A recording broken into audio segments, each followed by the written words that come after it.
speaker from the Social Forestry Expertise, International Development Agency, and Civil Society. Distinguished participants, ladies and gentlemen. Welcome to the talk show of the role of social forestry in facing of the COVID-19 situation, organized by the Director General of Social Forestry and the Distinguished Environmental participants, Partnership, ladies and gentlemen. Ministry of Environment and Forestry of the Republic Welcome to of the talk show of Indonesia, the role in of partnership social with forestry in RECOV. facing of the COVID-19 situation, organized by the Director General of Social Forestry and the Environmental Partnership, Ministry of Environment and Forestry of the Republic of Indonesia, in partnership with RECOV. Before we start, let me introduce myself. My name is Eksanuddin. I'm from the Ministry of Environment and Forestry. It's a pleasure for me to be a moderator today, and this talk show will discuss the social forestry and community forest Before we recover start, and build back let me better introduce from myself. My COVID-19 name is pandemic. Eksanuddin. I'm from the Ministry of Environment and Forestry. It's a pleasure for me to be a moderator today, and this talk show will discuss the social forestry and community forest recover and build back better from COVID-19 pandemic. The collaboration between the actors, including the government, development agencies, and institutions, civil society to the increase capacity and bring the opportunity for innovation, new initiative, investment, and marketing cooperation that can help Collaboration between resolve the the actor, layoff problem while providing a driving force for the movement of the rural economic that leads social forests or community forests to become more variable. for the movement of the rural economic that leads social forest or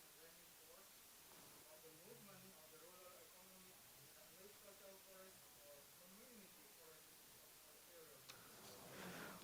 First agenda, may I request Mr. Agus Justianto as the head of delegation for the Ministry of Environment and Forestry of the Republic of Indonesia to deliver the welcoming remark. Mr. Agus Justianto, floor is yours.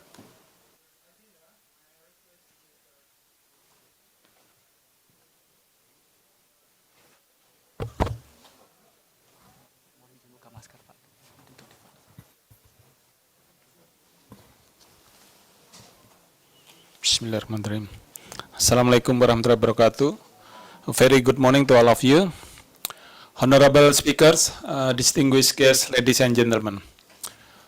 First of all, allow me to extend to you all a very warm welcome to this event today on sub-theme 4, Forest and Human Health, revisiting the connections with the side event title of the role of social forestry in facing the COVID-19 situation.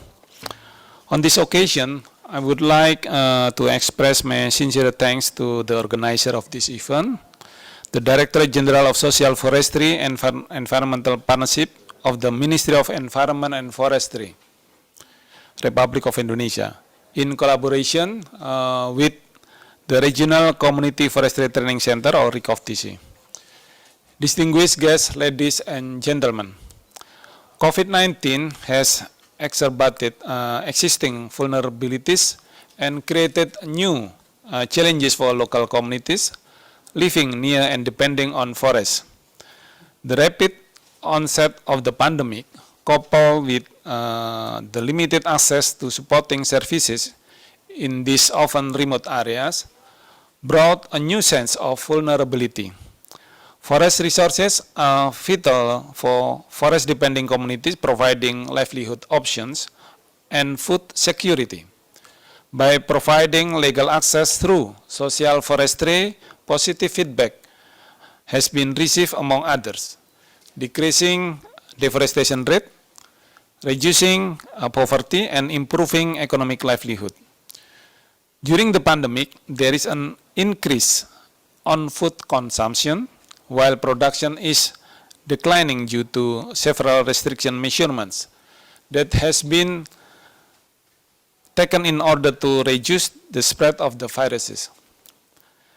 The other economic activities such as tourism in social forestry also decreased dramatically and brought to the social forestry group to become more vulnerable. With the economic development being stalled, there are less job opportunities in the cities, which drive people to return to the rural areas. This condition increases the burden on the forest because people are looking for their income from the forest. Under such circumstances, the social forestry program that provides access to forest management in the village, supported by assistance, to increase capacity and bring up opportunity for investment and marketing cooperation, can help resolve the layoff problem, while providing a driving force for the movement of the rural economy through food security with the agroforestry pattern. Distinguished guests, ladies and gentlemen, social forestry program has also contributed to the climate resilience by reducing emission from deforestation, reducing emission from degraded forests, conserving carbon stock in forests, increasing carbon stock, and developing the agroforestry system.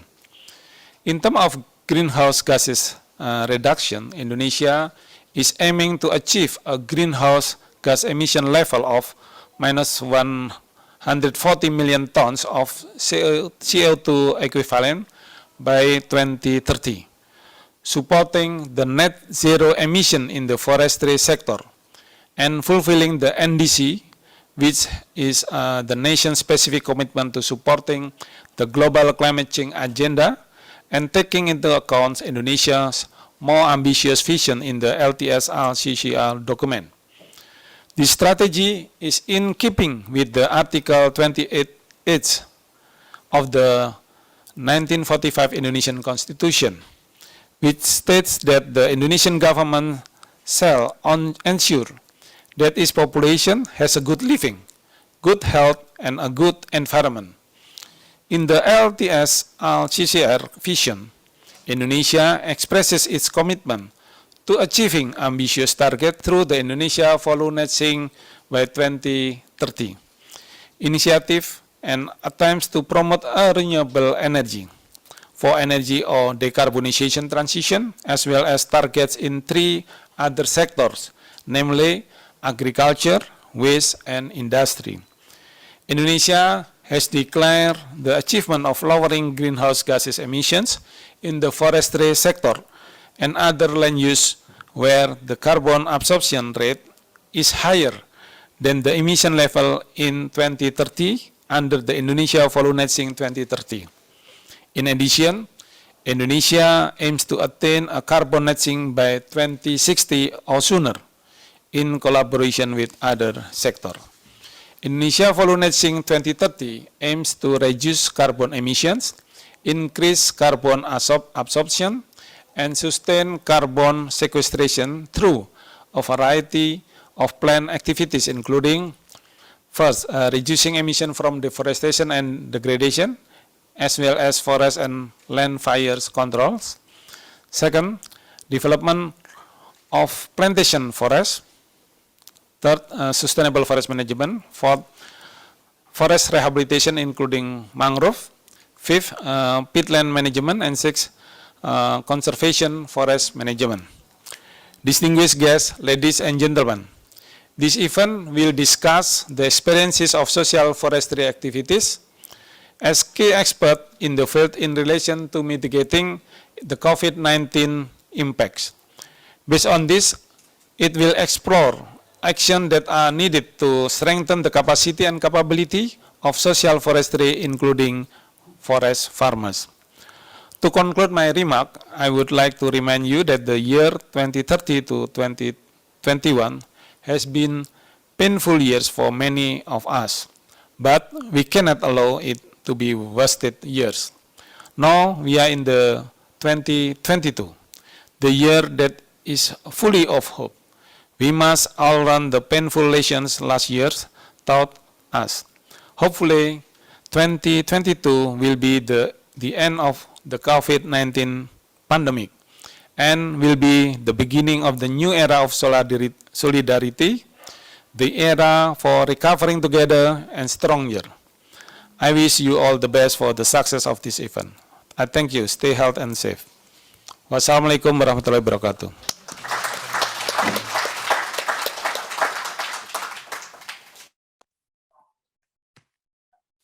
Thank you for the insightful welcoming remark, sir.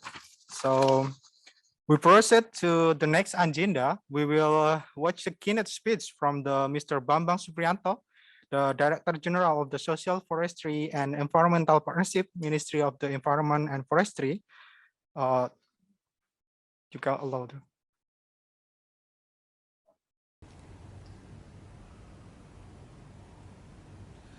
Honorable Director General of Sustainable Forest Management as Head of Delegation for the Ministry of Environment and Forestry, Republic of Indonesia, Honorable Executive Director and Representative of Recognition, Honorable Speakers from the Social Forestry Expertise and International Development Agencies and Civil Society, distinguished participants, ladies and gentlemen, Assalamualaikum warahmatullahi wabarakatuh. Good morning, Annyeong Haseo. Ladies and gentlemen, it is great pleasure for the Director General of Social Forestry and Environment Partnership to be able to participate in the 15th World Forestry Congress. As we know, the World Forestry Congress is the largest and most significant gathering of the world forestry sector that has been held every 6 years since 1926. This event is a good opportunity to publish the story of the resilience and success of the social forestry program, particularly during the COVID-19 pandemic. We also dedicated this side event as international collaboration to strengthen partnership between countries, international agencies, expertise, and civil society. Ladies and gentlemen, social forestry is currently one of the Indonesian national priority programs, which provide alternative solution for the unemployment, poverty, land conflict resolution, land rehabilitation, and landscape restoration. By providing legal access to the community by managed forest resources and forest area. As the main actors, local community will be able to manage these forests for their welfare and economic equity. The scheme of social forestry that have been implemented in Indonesia are community forests, village forests, forest partnership, people plantation forests, and adat forests. The inclusion of the social forestry in the Job Creation Law number 11/2020 and its implementing regulation on Ministry of Environment and Forestry Decree number 9 of 2021 regarding social forestry management has been focusing more and on the community welfare and to ensure fair access and sustainable forest management with the principle ecological balance, economic equity, social justice, and community well-being. From the initial target of the forest area for the program was 12.7 million hectares, the achievement of the social forestry program has been increasingly significant every year. As of April 2022, 5 million hectares of forest area have been distributed to be legally managed by more than 1 million households. Communities who have received legal access then establish business group called Social Forestry Business Group to conduct business such as agroforestry, silvofisheries, silvopastoral, agrofisheries, environmental services, and until 2021, 88,136 business model has been established. Ladies and gentlemen, the COVID-19 pandemic has changed our life, including our work in social forestry. The Ministry of Environment and Forestry of Republic of Indonesia adapt by optimizing technology in our program, such as training for the farmer, permit holders, and facilitator through e-learning program. Through e-learning program, we have trained more than 5,000 farmers and 1,000 facilitators. The government of Indonesia also provides incentive for the forest farmer through what we call as Bank Pesona, and productive economic tool to help increase their productivity and added value of the product. Another incentive is given through National Economic Recovery Program. In 2020, the program gives incentive to 115 social forestry business group in Pulang Pisau and Kapuas Regency, Central Kalimantan. This year, the program is still going on. Ladies and gentlemen, the success of optimizing technology has brought a blessing to the work of the social forestry with the emergence of various innovations at both national and subnational level. Furthermore, that innovation in the midst of the pandemic has been implemented through several actions, namely: 1.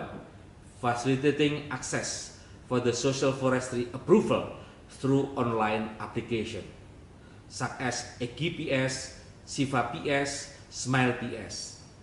Second, development of working together to pick up the proposal, what we call as in Indonesian as Jaring Jebol program, as a new way of the social forestry working ethic, namely by conducting multi-stakeholder collaboration, building collaboration and creation at the site level using technology, information, and communication. The third, hybrid management in monitoring and evaluation.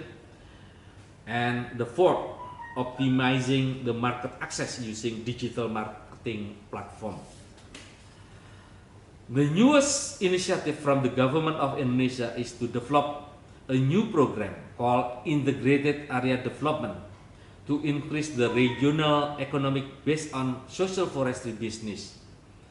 The IAT aim to connect both the social forestry area and the social forestry program with the regional government economic program. In 2022, we will expand the IAT program by strengthening agroforestry as an integrated approach in sustainable land use system, in which there are interaction between ecological and economic component to provide ecosystem services, including climate change mitigation and private benefit for smallholder. Furthermore, social forestry also play an important role in contributing to the climate change mitigation through the newest strategy of Indonesia, Volu Net Sink 2030, by strengthening the sustainable forest management and environmental governance. Meanwhile, the communities obtain benefit from the forest so that they will protect the forest as well as play a role in carbon sequestration. Ladies and gentlemen, the involvement of the multi-stakeholder in collaboration with the government agencies, international agencies, private sector, and civil society become important key that contribute to increase a great impact in policy making and also enhance the collaborative action to be carried out intensively to promote change in social forestry program. Ladies and gentlemen, importantly, I would like to take this opportunity to show my sincere appreciation to the Republic of the Korea as the host country and organizer of this event. My gratitude also to recognize our partner that has been collaborating with us to organize this event, this side event. And I would like to extend my special thanks to all the speakers and participants that have been attending this side event both factually and virtually. I hope this side event will enhance our knowledge, information, and be a good start for further partnership. Wassalamualaikum warahmatullahi wabarakatuh. Thank you very much. Enjoy the day.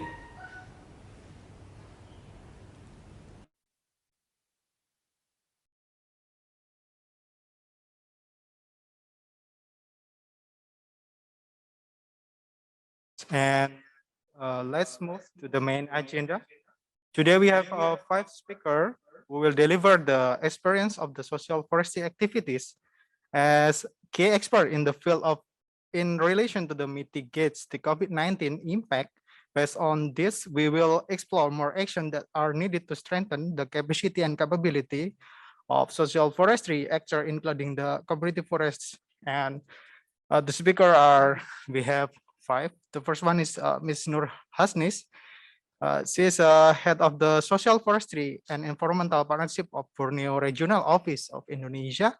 And the second, we will have Mr. Casino Olivida, Watershed Protection Program of the Alson Power Group of the Philippines. And the third, we will have Mr. Sophia Chins, CSO representative of the Cambodia. And the fourth, we will have Mr. Bern Unger from the CTA of Forest Program 3, AHT Group, GmbH. And the fifth, we will have Mr. Ronakorn Triragano, the Capacity Development and Technical Services Manager of the RICOF-TC. And we will have the first speaker is from Indonesia, and Mrs. Nur Hasni. She will deliver the topic about developing community social forestry business during a pandemic with lesson learned from Indonesia. So, Ms. Nur Hasni, you have a maximum 10 minutes and the floor is yours.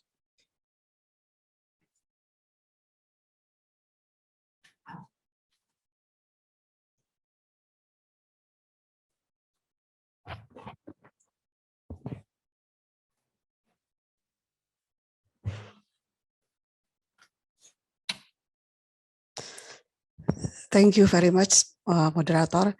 Assalamualaikum warahmatullahi wabarakatuh. Good morning, ladies and gentlemen.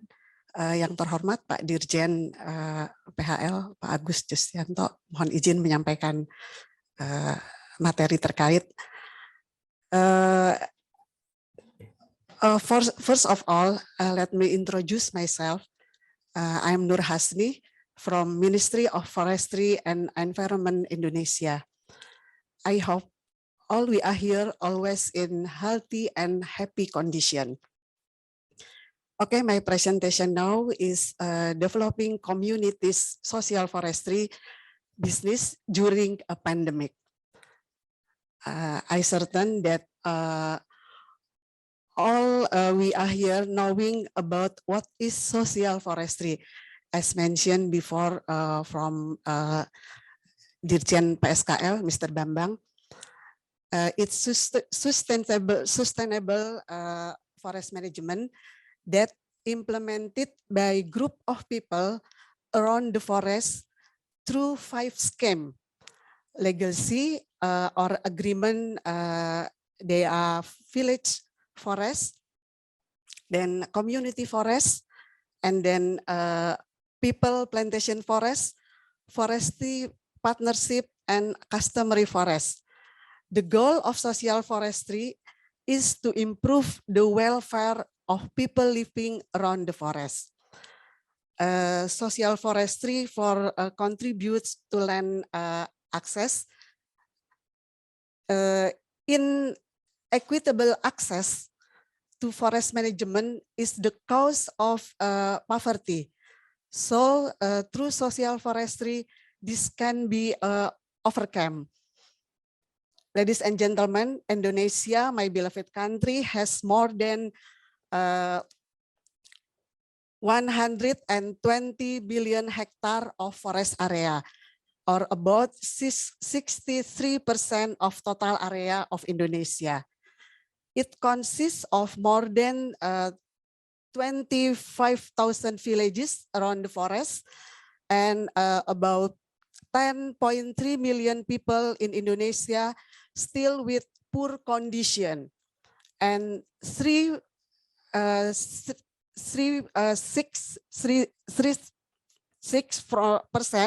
from it living around the forest. Before 2060 year, there is an inequitable access to the land forest, where forests managed by people only 4% or about 400,000 hectare. It is very small if we compare with forest area that given to corporation with wide scale. But now government of Indonesia realized that people must be given more quota bigger than a forest area of 12.7 thousand hectare is allocated to be managed by community. Ladies and gentlemen, 12.7 hectare is national target. And how many hectare have the legality been given to the community? Let's see in the next slide. Yeah, this is update of social forestry achievement. Until the end of March 2022, almost 5 billion hectare have been given to community. That consists of village forest is more than 1.9 million hectare, and community forest 870,000 hectare, people plantation forest, forestry partnership, and customary forest more than 1 million hectare. There are more than 1 million household and 7,500 units of social forestry approval. This bar chart indicates achievement social forestry year by year. In this table, you can see that indicates some of social forestry approval based on province in Indonesia. We know there are 34 provinces in Indonesia. Next slide, please. Now I explain about key UPS. In Indonesia, always I call it KUPS.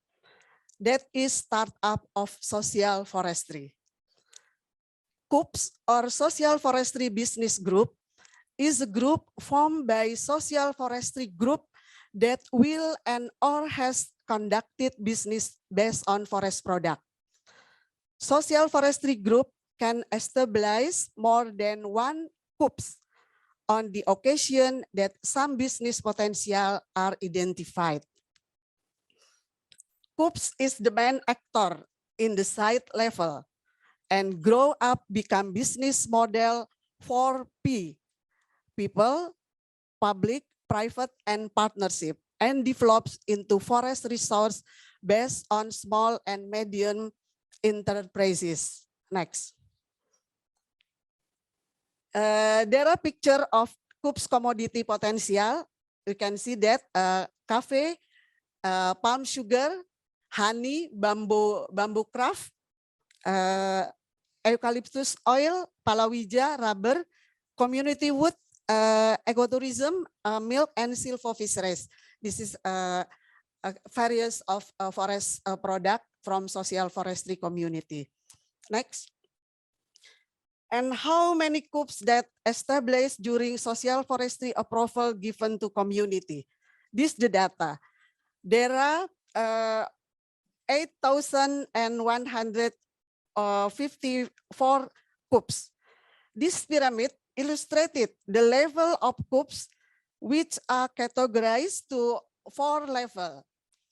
In the level 1, that's blue level, means that the coups just received social approval and has identified a potential commodity to be developed, for example, coffee, honey, and so on.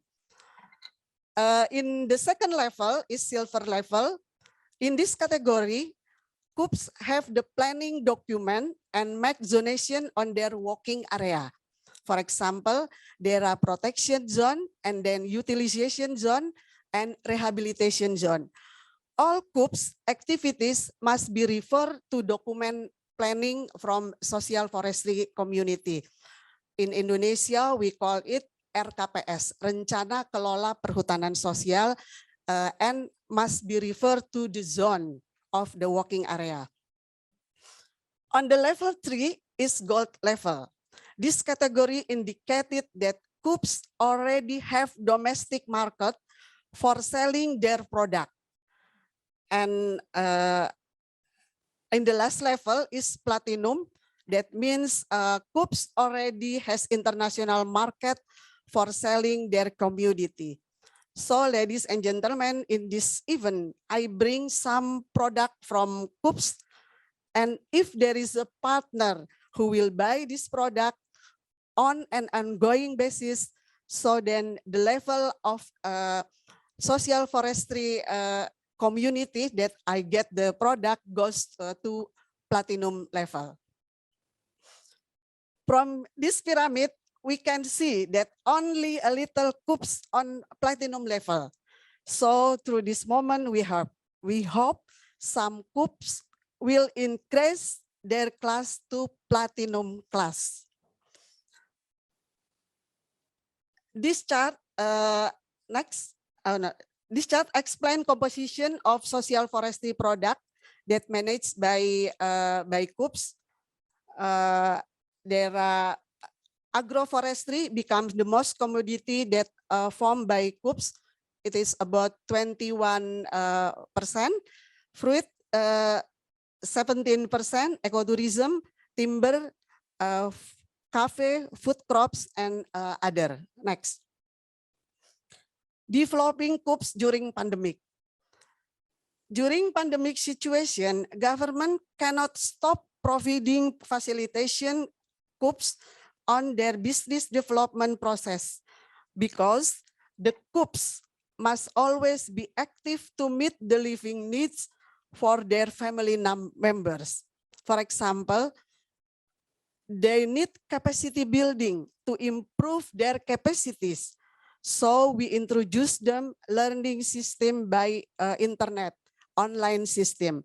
We teach them by Zoom meeting method so they can continue their activities on the field. This is the innovation during pandemic when it happened 2 years from now, 2 years ago. Running held at 13 different places in Indonesia, and there were 3,000 people who participate in this learning. They joined the electronic learning from their home base.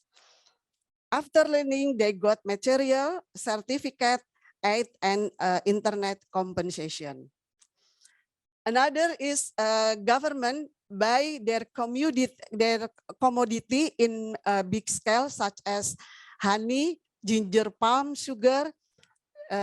All these are supplement to be distributed to people in the city, so that their stamina increase and can survive from the coronavirus attack, while KUPS receive money from this transaction. Another activity is food agroforestry in Central Kalimantan. This program is National Economic Recovery Program. The concept are local-based community farming and peatland eco-friendly. We know peatland very hard to manage peatland. but they can do that on pandemic situation. The scam are silvophysary, and then agroforestry and silvopastura. Next. The location of food agroforestry at Central Kalimantan Province, more specific at Pulang Pisau and Kapuas Regency. Maybe some of you have heard of this location, or is it the first time you hear? As Indonesia have many district area. Back to KUPS or Social Forestry Business Group. This program was conducted by 20 KUPS. All these are the name of KUPS. Maybe it's difficult for you to mention or to spell that word, never mind. I just want to inform you that all the activities of social forestry can be done by people in community forest, even at pandemic situation. The result of this program direct to sell, then a community can get money for their living costs during pandemic situation. Next. And how about developing KUPS after pandemic situation? First, government of Indonesia is always support production improvement from social forestry community. Namely of the program is Bank Pesona. It stands from Pengembangan Perhutanan Sosial Nasional, or in English we can call National Social Forestry Development. The form of this program is provided cash money grants to KUPS as a stimulant to encourage them to be even more enthusiastic about their activity in the field. Another is providing productive economic assistance, such as equipment for increasing the productivities. For example, honey reducing device for reduce water content of honey. So for packaging is more efficient. And another example is coffee grinder or hand tractor for cultivated land and so on. All profit from this activity are for the community. The second, next slide please, expansion of market access. This is the example how government of Indonesia facilitate on business development for community people around the forest. Last year, the government of Indonesia was joined the event, namely ODICOF 2021, or One Day Indonesia Cafe, Fruit and Floriculture that held 10 countries such as Turkey. From this event, created 9 letters of interest, Coffee Agroforestry Indonesia with 3 off-taker. There are 2A Global, US FDIR, and International Elite Union Corporation. This is one channel to distribute and promote social forestry product. Next. Still in expansion of market access, integrated area development is one model business development. This is one way to involve various stakeholders so that the goal of social forestry is to improve community welfare and maintain forest sustainability can be achieved. Okay, I think finished. Thank you very much for your attention.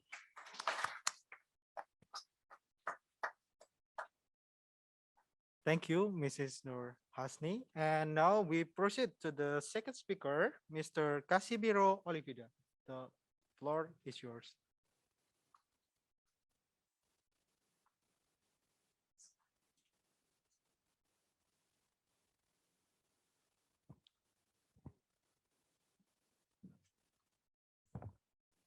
Thank you and good morning to all.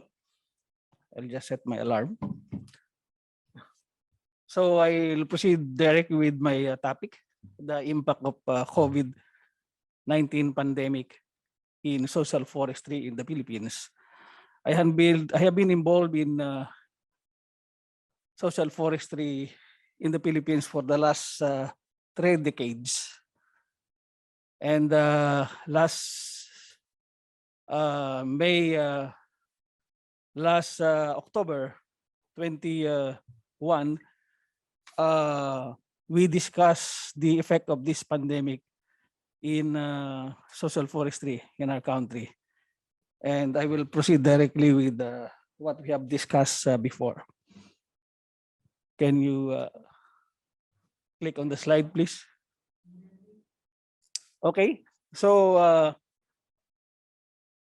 during the pandemic, the transportation of all forest products and wildlife was suspended, and therefore it resulted to the decline in the production of logs of forest products. So we have to import our requirement, about $1.4 billion imported from abroad.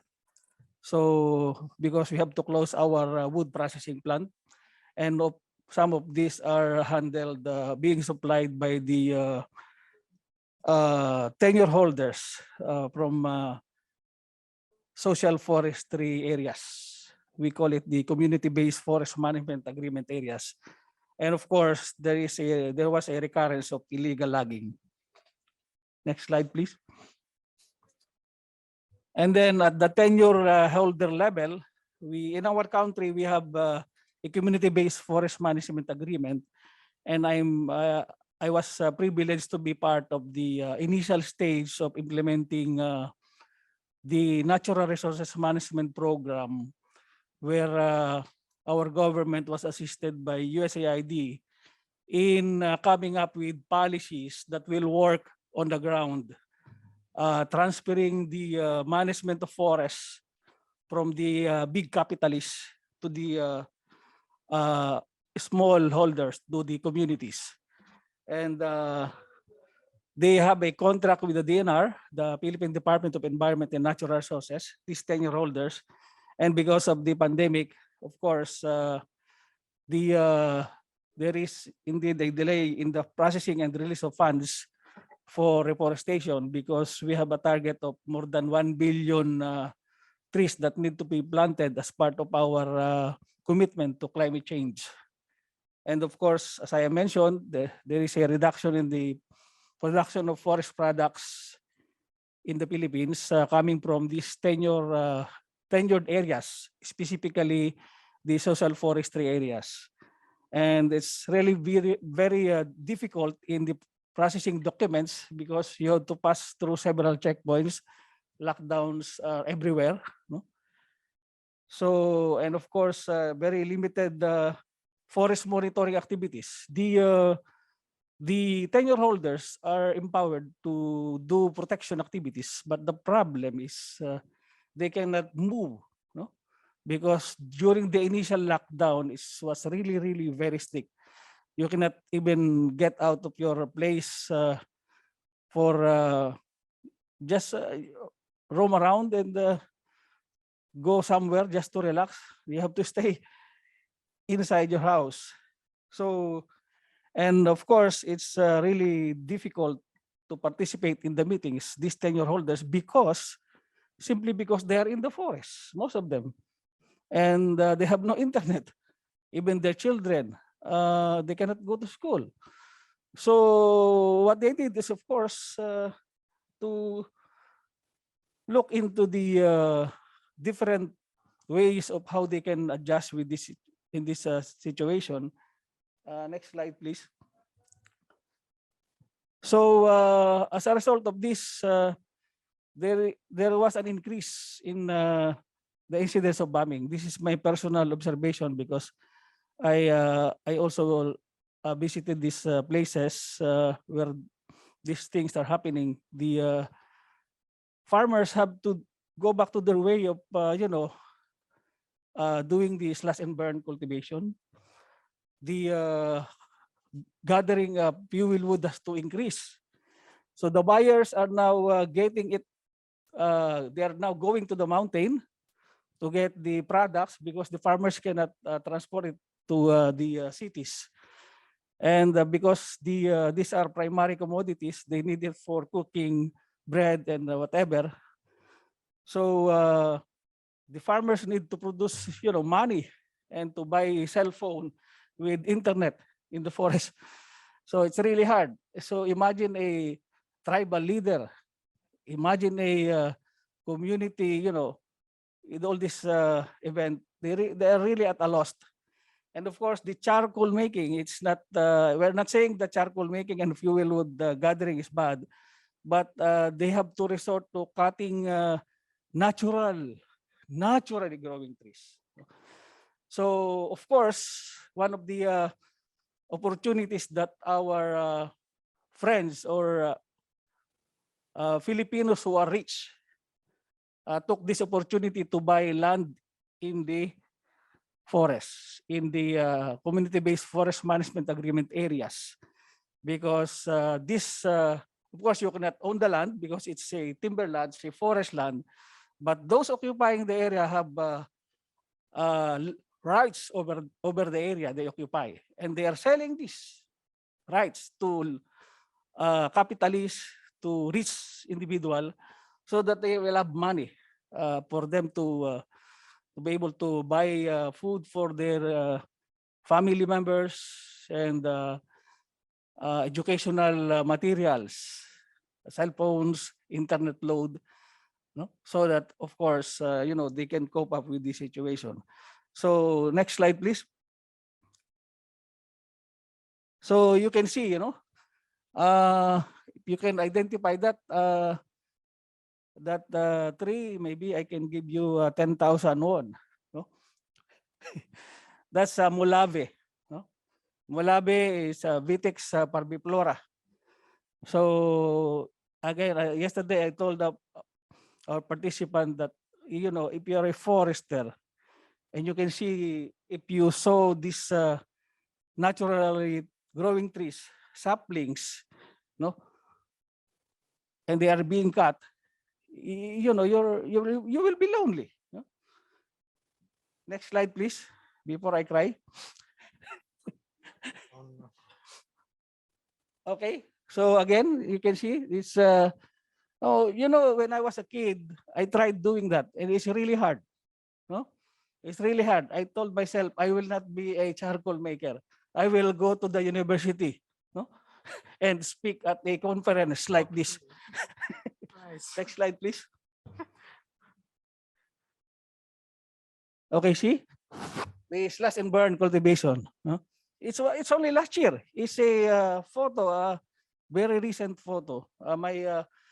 It's a good thing that I have several field personnel who can go to the forest because they are there near the area.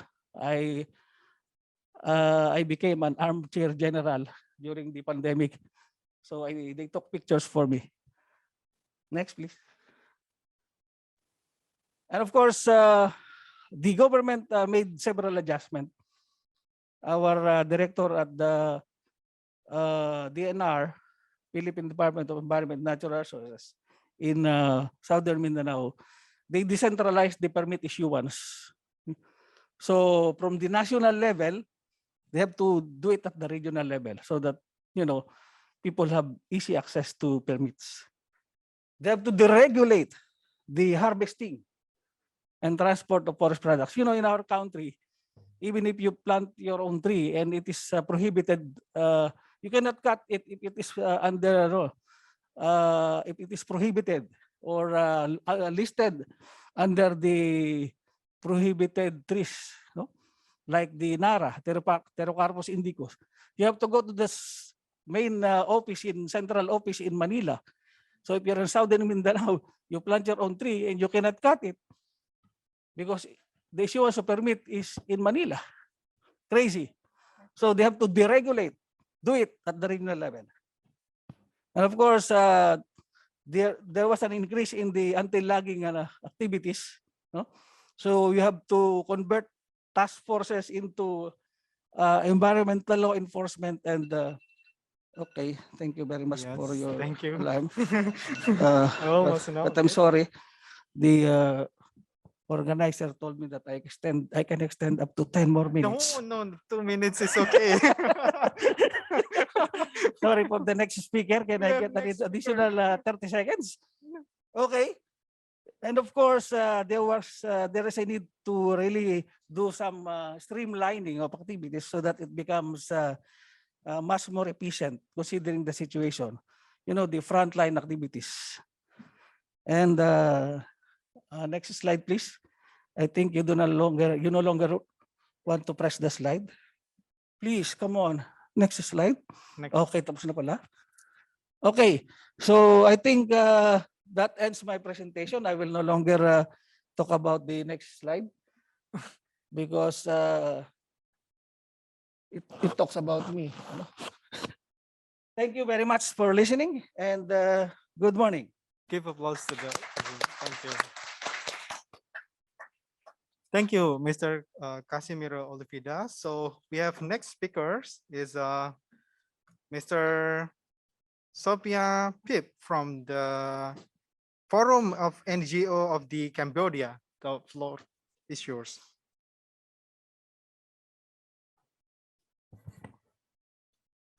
Good morning, Arun Susday. Because of I will compensate my time for 2 minutes for you. Okay. Good morning. I'm Supir from the NGO from on Cambodia, and the NGO from is a membership-based organization. We have international and national organization as a members, and we have working in the networks. Our network focusing on natural resource governance, focus on land registration, indigenous people, and especially focus on the water governance in the Mekong region as well. Today, it is my pleasure to present all you about the strengthening of community-based forestry for the pandemic resilience, especially in this, from the experience of Cambodia. Next slide, please. You may be aware that the COVID-19 also affect to all over the world, especially in Cambodia. It started in early 2020. But the case in Cambodia is really better than other countries, I think, especially to the neighboring countries. The country experienced in lockdown in April 2021, but just 2 weeks only. And the government locked down the whole country. However, the government tried to boost for the vaccine. And right now, most of us can get 4 doses already. So it means that it's more than 100% of the people that they get 2 doses, and most of them get 3 doses and 4 doses already. The people in the urban areas, they cannot travel during the 2 weeks, and the government also has the food supply for them. It is the they explain that in the urban areas. Next slide, please. However, for the community-based forestry, in Cambodia, we have 2 kinds of community-based forestry. We have community forestry, we have community protected areas, and otherwise we have indigenous people that also live in the forest as well. We can see that during the pandemic, even we are not locked down, we just locked down for 2 weeks only, but the gathering of people of more than 15 people we cannot do. And the people in the forest, they can go regularly to their forest for their subsistence livelihood. They can gather fuel, they can gather honey for their foods, they can gather like mushroom and herb for their household consumption. And especially before the COVID, it's mean that all the community forestry and community protected areas, they can gather all this and they sell after the household consumption, they can sell to in the local market. But during the COVID, it also has the problem because they don't know how to sell all these products. So it's also affect to their livelihood as well. Next slide, please. And I think this experience may not different from other countries, especially in the Southeast Asia country. I think it also affect to the community forestry, community indigenous people as well. It's not different from another. And we see that the COVID-19 also break the chain or supply chain of those NTIP products. And you see the people that they don't know how or where that they can sell their products. And meanwhile, the government also introduced a social protection program that they can support to the poor people, to the workers that they lost their job. And we also see other trend that the people, when they cannot travel to anywhere, the urban people, they cannot travel abroad. So the increase of ecotourism, and the government also introduced like the ecotourism service that the community forestry, they can get their income from the local people and the people that they are travel from the urban area to refresh or relax for themselves. Next slide, please. It is the overview of community-based forestry in Cambodia. We have two laws that govern for the forestry in Cambodia. The first one is forestry law in 2001. The second one is a protected area law in 2008. And these two laws have two ministries that manage or govern for the forestry land. The first one is Forestry Administration, and according to the National Forest Program, the Forestry Administration aim to have 2 million hectares in 2029 for the registration of a community forestry. And most of the forest land are managed by protected area, managed under Ministry of Environment is more than 7 million hectares. And the total forest land area in Cambodia is about 41% of the total territory. And you may know that today we have all CFs, according to the data in 2020, all community forestry is around 638, and CPA is around 175. The first one is mean that the community had to establish, establish like a community forestry, and then they get to recognition from the government. They have agreement from the government to offer the land, the state public land for them to manage, and then they have management plan. And if the community does not have management plan, this means that they still limit their rights, their authority to gather the timber for their household consumption or for selling to the markets. So it's mean that right now, according to the 2020 data, the CS management plan has only 103, and CPA management plan has only 50. So it really limits for the rise of the community forestry and community protected areas. And beside the community forestry, community protected area, we also in Cambodia also register the land for indigenous people. By 2020, there are 33 indigenous people community have been registered, but since 2020, 2021, and until now, the government have tried to register more land for the indigenous community, but it cannot go on because of the COVID-19, because of the because of the document that we have to involve more people or more government agency. That's why it's stuck for the land registration for indigenous people as well. Next slide, please. So what we should do next for recovery for the community forestry, community protected areas in Cambodia?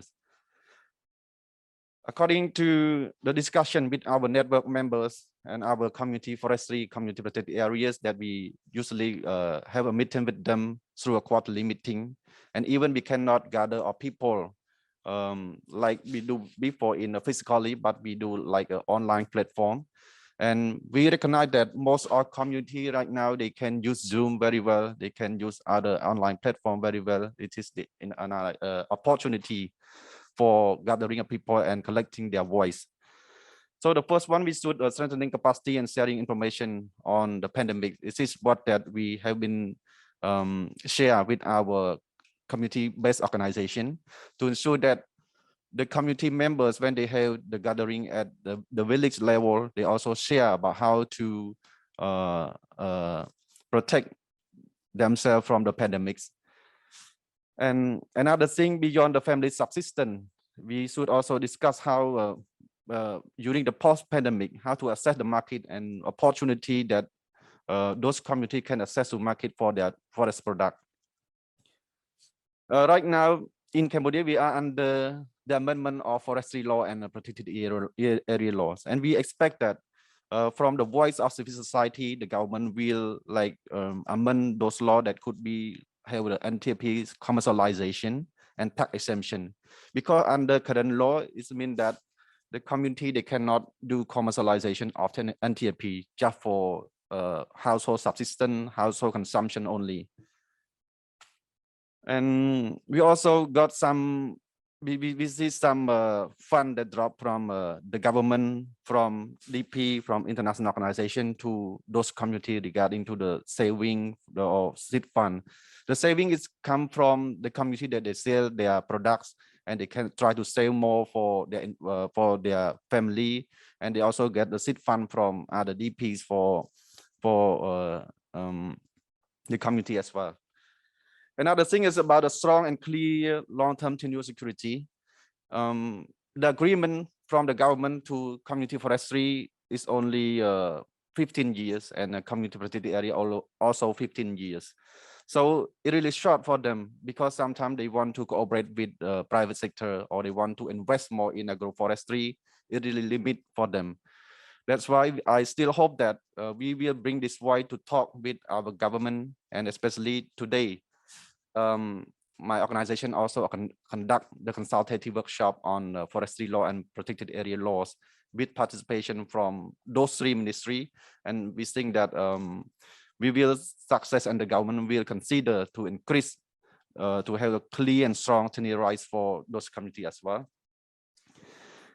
Another thing, we can find that the governance legitimacy of a community forestry, community protected areas still limited, and we still have more land, especially in protected area that we classify as 4 zone, community zone, and sustainable use zone that can be used at the community protected area. So we encourage the government to have agreement or recognize those communities, especially the indigenous people that living in the protected area for land registration, because we found that during the COVID-19, the people in the urban, they lost their job, so they moved back to the countryside, to their home, and it also affect to the forest. It also affect to the timber, because have some illegal logging, wildlife poaching or something, and even that the community that living there, they increase their opportunity to protect the forest, but they still found many illegal that happen. So if we provide more land, we provide legitimacy to those communities. It means that those communities, they can help to protect the forest with the government as well. Another thing is should be try to strengthening the networking among civil society and community. At the national level, we have CPA Federation, Community Protected Area Federation. At the local level, we also have the federation as well. But it should be have like this experience to apply for the community forestry and indigenous people as well. And the last one is about livelihood and sustainability, because we understand that the government sometimes really concerned about the registration of land of indigenous people.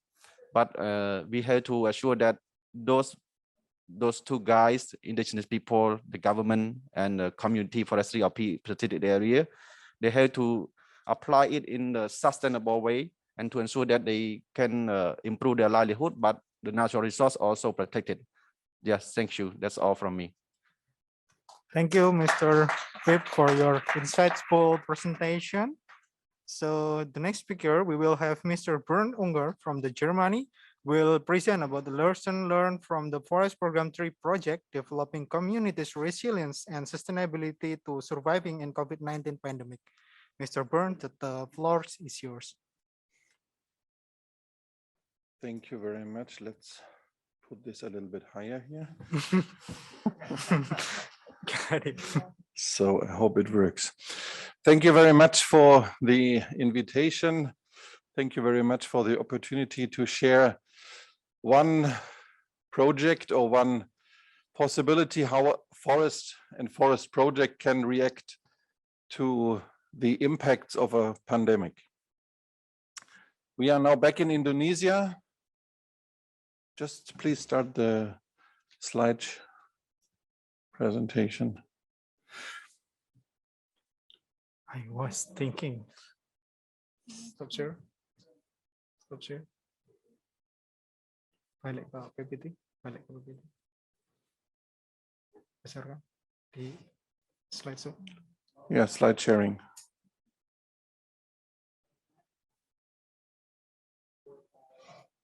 Mana?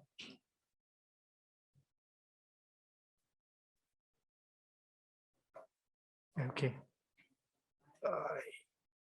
Yeah. Does it work? Sorry. Okay, I just continue and then we, Thank you. I mean, the time is running. So, I mean, we can also use this this version, doesn't matter. So I will just give a very, very short briefing overview of the project, and then I will then continue with more details about these anti-COVID measures we implemented, and then some conclusions. Next slide, please. Di ini aja, di balik. Ketemu tadi. Nah, gitu aja. So the next slide is just about, yeah, no, to go back, yeah, that you know where we are in central Sulawesi, so in somehow in the center of the country. This ad hoc COVID anti-COVID measures were implemented in the environment of a G2G project, so a government-to-government project implemented by the Indonesian government, supported by the German government. And the project focus is on forestry, agroforestry, social forestry, biodiversity, watershed management, livelihood. And in total, the project is supporting 48 villages, around 10,000 families. Next slide, please. In the beginning, when after the breakout of the pandemic in the world, and of course also in Indonesia, we had the discussion, how can we react to this situation and how can we support people to reduce the negative impacts, economic, ecologic, health impacts. And the first discussions we had were in the direction of supporting by buying masks and hand sanitizer and so on. And in our discussions, we then very quickly found out that this is not how we as a forest project should react. This is not our task. This is not our responsibility to distribute hand sanitizer. And it was also then from the German side, very clear statement saying, well, if you want to distribute hand sanitizer, we have to ask our government again for permission because it's a different budget line. So at the end, we said, okay, we are a forest project, so we should focus on forestry with our support, and that's what we did at the end. It was a decision then taken in May 2020, and we immediately started the implementation in June 2020. And in total, 1,000 families, so 10% of the overall beneficiaries of the project participated. It was their own decision whether they would like to participate or not. Next slide, please. So our target of this COVID measures was we wanted to contribute to the stabilization and improvement of the health condition of the beneficiaries, and at the same time attack the negative impacts, economic impacts, and if possible also contribute to the soil quality, to microclimates and so on by planting trees at the end. It was also a purpose to create quick visible revenue in form of money and products. But on the other side, also not just on the quick run, doing something which is then quickly forgotten as well, but we wanted to establish a sustainable business for the beneficiaries, and for some this also worked out. So, and at the end, all this is in the environment of a biosphere reserve. So we also was very clear we have to consider all the requirements of activities implemented in an environment of a biosphere reserve. Next slide, please. So what we did at the end was agroforestry. So we planted agricultural products, quick growing tree species, and medium and slow growing tree species. So nothing else than agroforestry at the end. But the big difference is that we paid incentives for the planting of ginger, for example, as a product needed to stimulate the immunization of the people. So people who planted ginger received incentive of the project, something which would never be done without a pandemic like COVID-19. But in this particular case, we did.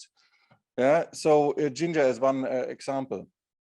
And so usually for everything on the left side, agriculture and quickly growing tree species, we are not paying incentives for the people, as this is not the intention of the project. But for this particular case, we got the permission from the Indonesian government and the German government to do so. Next slide, please.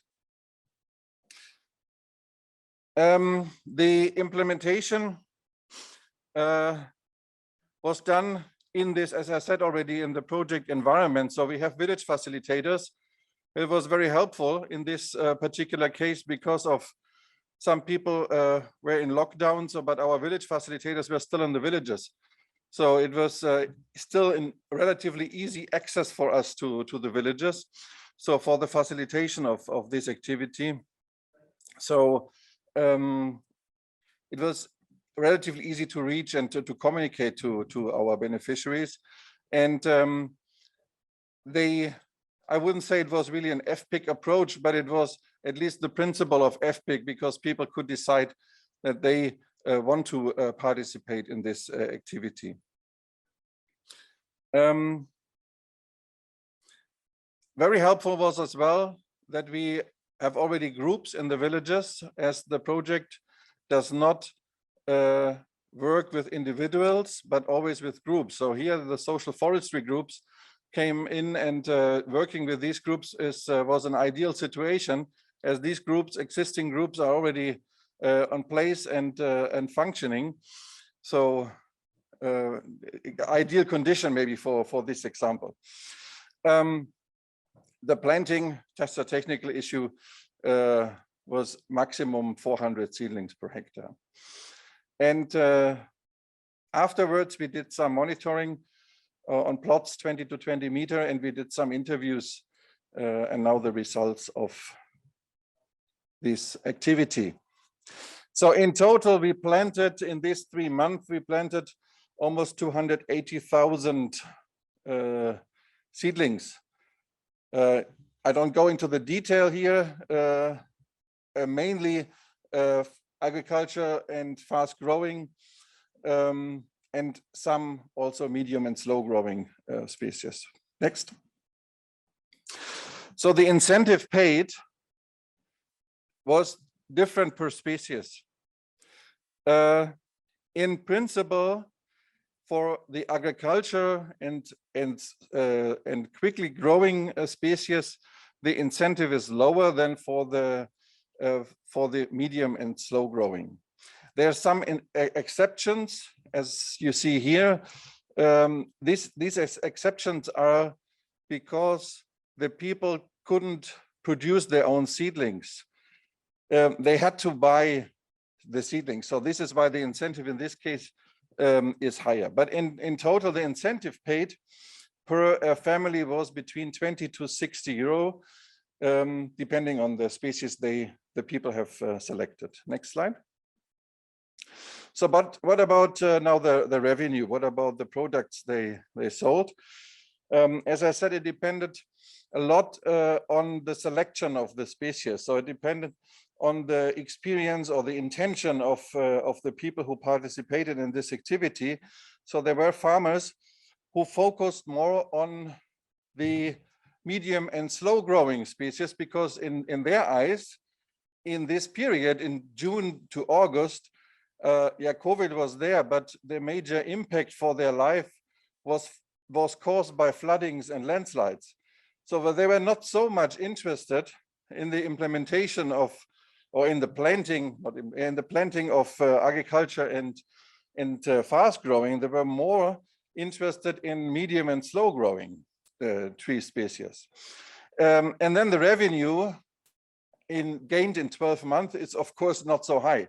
So here we have in 12 months for this group of people, around 120 euro in 12 months. On the other hand, you have another group of people who focused purely on the economic impact, and they choose, for example, here ginger, bananas, papaya, and for bananas, by the way, the leaves of bananas are very important for the market, and they gained a much higher revenue, indeed 14 times higher, so 1,700 euro, and in average we have 566 or 10 million, around 10 million Indonesian rupiah, which is quite significant for the people as additional income. Yeah. Next slide, please. Just a few words on these other impacts on health and ecology. I mean, health, yes, because the crops planted by the people, especially the crops which have a medical impact, have an impact on the immune system of the people. As I said, ginger, but also others. Here mentioned papaya is very important for the local medicine, especially the blossoms and the leaves. And I mean, we can here not say that these planted crops have really an impact on the outbreak of COVID or whatever. So this is something we would never want to mention, but it has at least improved the health of the people and the immune system. So there's definitely a positive contribution to the health condition of the people. And the ecology, yeah, this is caused by the medium and slow growing species. So these trees planted have, of course, a contribution, might be not so big, but at least there is a contribution to the soil condition and to the creation of a microclimate. Next, please. So I come to my last slide already, the conclusion. So this COVID-19 ad hoc measures created trust. And this was important, or is important, for the project. I think this is also a lesson learned outside of a project. It is good that the people don't feel to be left alone. So we showed the people, yes, there is the pandemic, and it's difficult. Even some villages had a lockdown, but we are still supporting you. And this was the signal given by the government, because the project is implemented by the government. It was the signal given by the government of Indonesia to these local people. And the cooperation, the collaboration with these people has significantly improved, yeah, through this or during this time. As shown, so the measures have positive economic, health, and ecologic impact on the people's life. As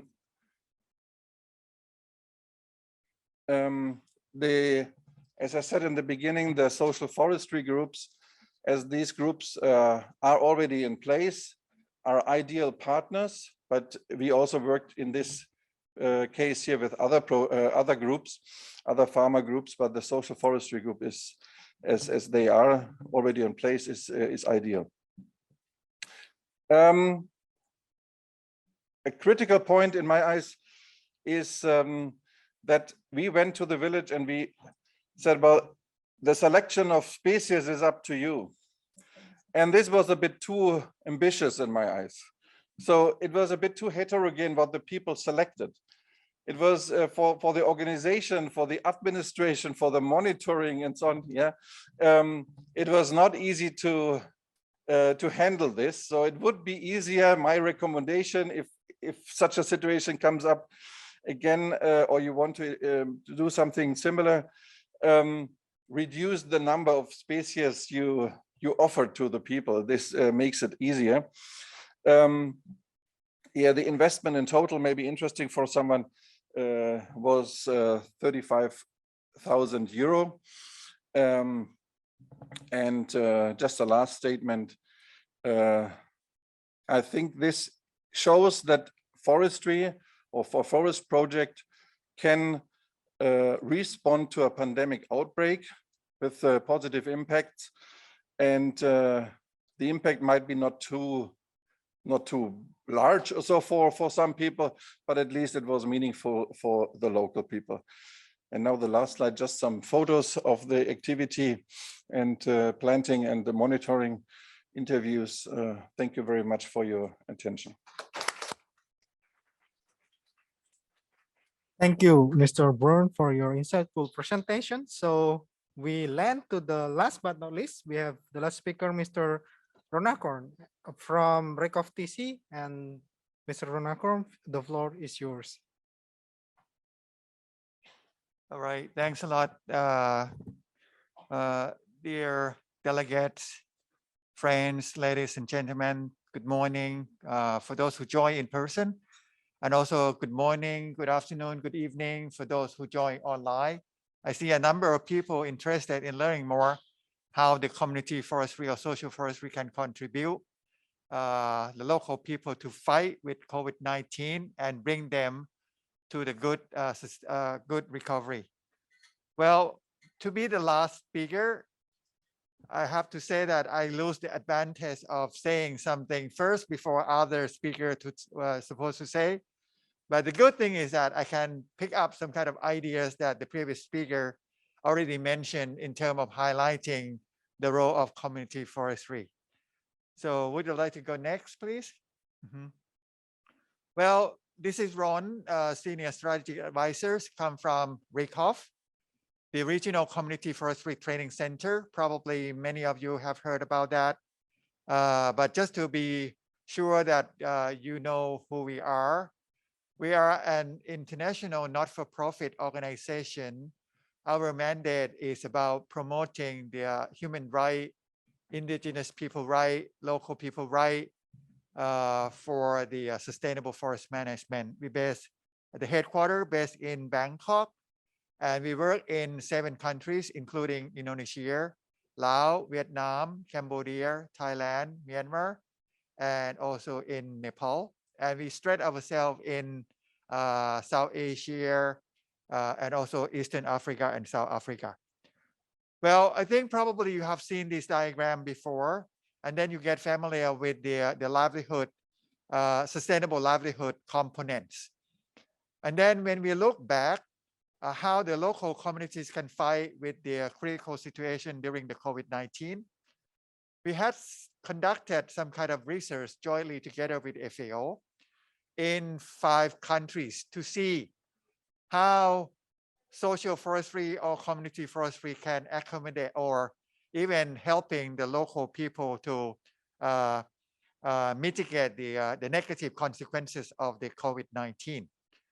We use this hypothesis to see how community forestry or social forestry can contribute or strengthen these 5 livelihood assets. For those of you who are familiar with the livelihood asset, I think you're quite clear about this. So you see how community forestry can contribute to natural asset, social, human, physical, and finance, because they need these assets to accommodate the critical situation during the COVID-19 and also to recover from the COVID-19. I'd like to reiterate that I'm not talking about community forest as a forest, but I'm talking about community forest as a mean, yeah, to make social processes, to make social impact. Next. So, well, you can see the interchangeable of the term social forestry and community forestry. So I'm sure you don't need to get caught with the term, because we see it provide knowledge and people power. It bring network, yeah, to support them in terms of fighting with COVID-19. This is the same slide that Sophia used. This is taken by Cambodia. So you can see that in terms of getting the critical crisis there, they're still consuming the basic need, but they can find it from the forest. Next, please. Well, what I'd like to say here, based on the research that we conducted together with FAO in 2021, we found that the community forestry is not only about getting the forest back, but bring in the power of social movement. So I think it's already mentioned by previous speaker, by Ibu Hasni, even our speaker from Philippines. Sorry, I forget your name. Casimiro, and also Bern and Sophia. You can see that the people getting together, yeah, gain more power when they get together. So it become unified, it become more mobilized, it become more kind of a toward thinking, yeah, and gain a joint effort in the communities to fight with something that affect them. So for example, you can see a number of community forest committees happening in Indonesia, Cambodia, CBFM group in Philippines, and so on. So that bring in the power of people, power of people's strengths, yeah, to discuss with the medical unit or health unit to get more support, and even discuss among themselves how can they survive by themselves. Bring the expertise, knowledge, how to negotiate with outsiders, and create some kind of a good experience across. Yeah, when they get crisis, not only the COVID-19, but other type of the disaster, what they have to do, what they have to prepare based on the asset that they have had. And also create connection with external support, like the medical care, the vaccine access, or information about COVID-19. If you imagine when the COVID hit your countries, especially in Thailand, Cambodia, Laos, it hit abruptly, meaning that information becomes skeptical. Oh, how can I get more support? Even how can I get masks? Yeah, it was terrible. So if they organize themselves, they can get more information, access to health information and medical. Next, please. Well, as I said, the community forestry as the providers in the time that local community need. Here, next, please. You can see that during the crisis, they don't need to go out because the travel is quite restriction. They can get what they need from the forest, especially those who are poor, who cannot travel very far. And the government applied the travel restriction rule. They can get food from the forest. I think Bern mentioned that. Yeah, Ibu Hasni also mentioned that in the area. Medicine, yeah, material for housing, firewood, and even more when they apply the agroforestry practices, not only the food crop or subsistence that Sophie mentioned earlier, but also the products to sell to the local market, meaning that they don't need to travel far because of travel restriction. They can barter and trade within the community. Yeah, and also timber in some extent. Next. Well, the forest as a financial safety net, I think, next. I don't need to repeat it again, but I think Sophia and even Ibu Hasni also mentioned that, Bern also mentioned that. So it creates opportunity for finance strengths in the organization, thinking about more than 3 million people in lower Mekong countries rely on community forests. They generate income. Yeah, not only from the product, timber or non-timber forest product, but from other side of other type of the services that they can get. Yeah, and then create some kind of a different mechanism of finance, like the success of the revolving fund or the credit in Indonesia. So it's already there. Next, please. But I have to say, but I think Indonesia, Cambodia, Philippines, and many more countries have made a lot of progress. I appreciate the government of Indonesia to set the ambitious target, 12.7 million hectares, and you have made a lot of progress. And the same with Cambodia, I'm sure in Philippines as well, and other. So you have reached the target, which some kind is a little bit surprise. I mean, the positive surprise. You have made that clear. But there are gaps. Next, please. Like Supiat mentioned, so you can make it more if you can secure the land and you can secure the land tenures. Because if the farmers are clear about what they can do, then they invest.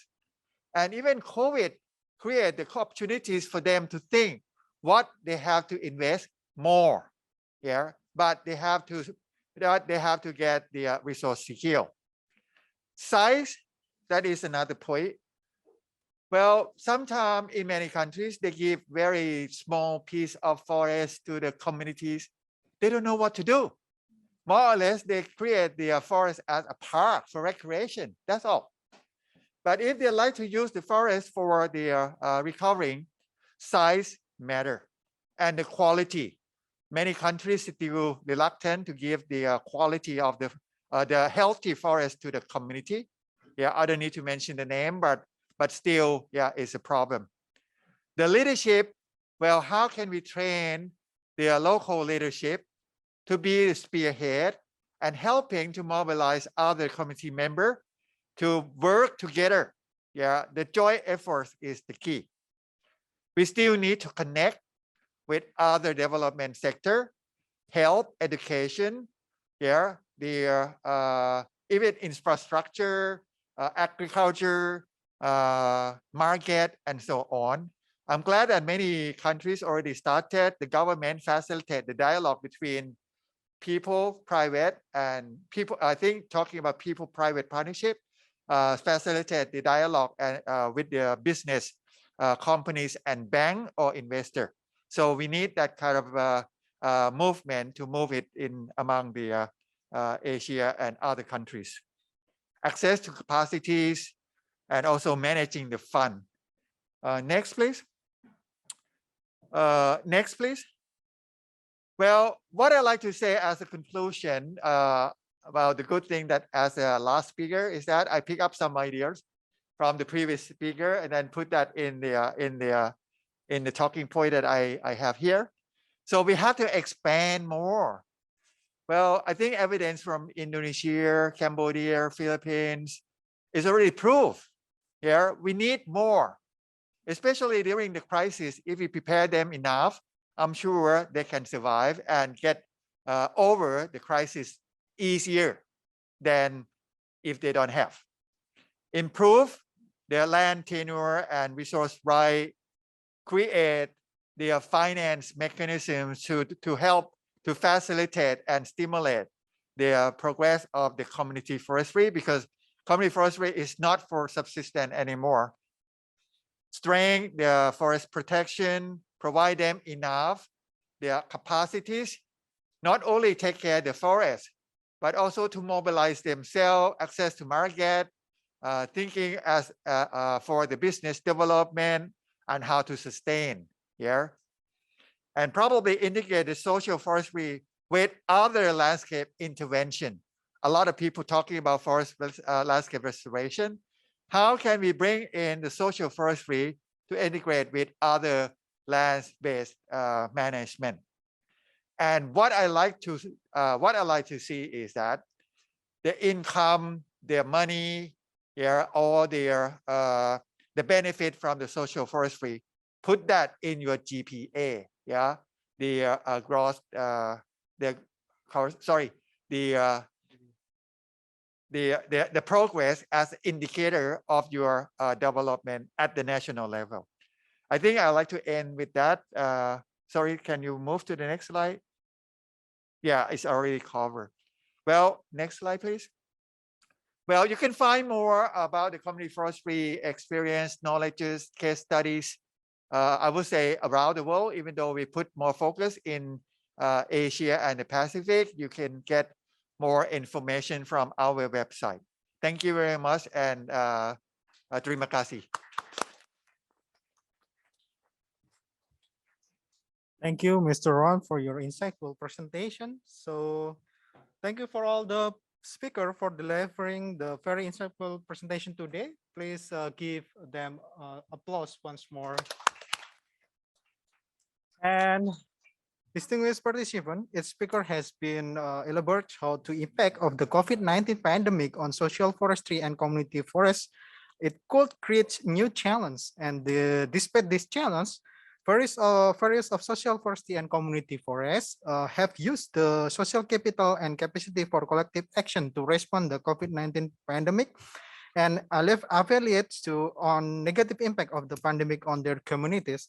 And we also learned a lot about the success stories that can be learned through the resilience they have demonstrated and their contribution to building back better, including the new initiative and innovation. Now we will move to the Q&A session. The floor will be set right now.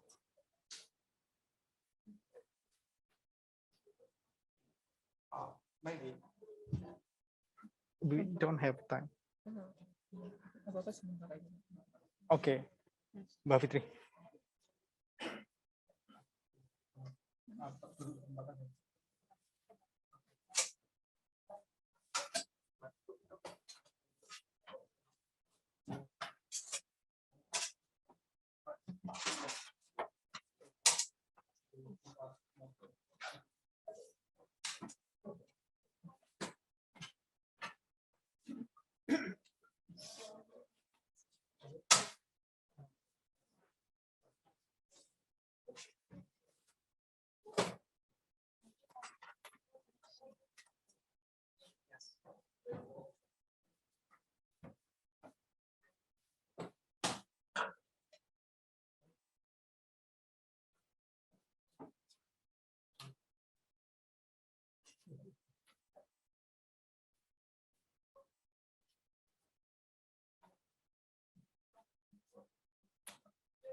All right, ladies and gentlemen, so we have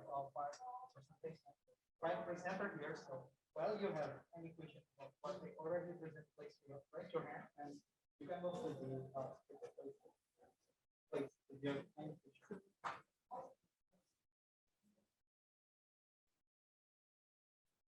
Okay. Then we can just take a picture. If there is no question, we also yes, please. Thank you. It's really. Good